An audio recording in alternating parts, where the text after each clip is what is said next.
Hello అందరికీ, ఇంట్లోనే అల్లం పచ్చడి ఎట్లా చేసుకోవాలో చూపిస్తా. వీడియో ఎండింగ్ వరకు చూడండి.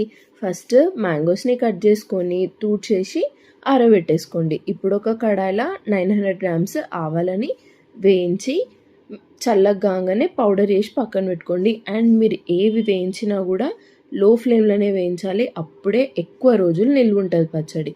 తర్వాత 600 గ్రామ్స్ జీలకర్రని కూడా వేయించి చల్లగైన తర్వాత పౌడర్ వేసుకొని జల్లెడ పట్టుకోవడం కూడా ఇంపార్టెంట్ దీనిలో. తర్వాత 300 గ్రామ్స్ మెంతుల్ని కూడా వేయించి చల్లగైన తర్వాత పౌడర్ వేసేసి పక్కన పెట్టేసుకోండి. ఇప్పుడు ఒక బొగాన్లా 2 kgs అంటే 2 లీటర్స్ అంత నువ్వుల నూనె తీసుకొని దీనిలోనే ఖచ్చితంగా రెడ్ చిల్లీ ఫ్లేక్స్ వేస్తేనే బాగుంటాయి ఇవి పచ్చళ్ళు.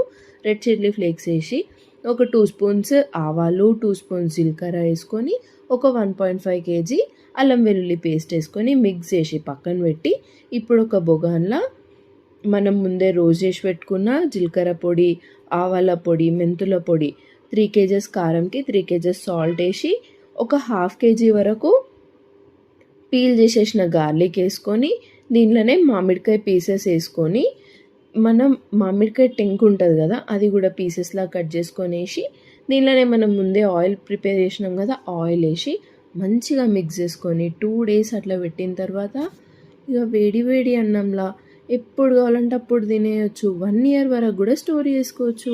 ఇంకెందుకు లేట్, మరి నచ్చింది కదా, సబ్స్క్రైబ్ చేసుకోండి.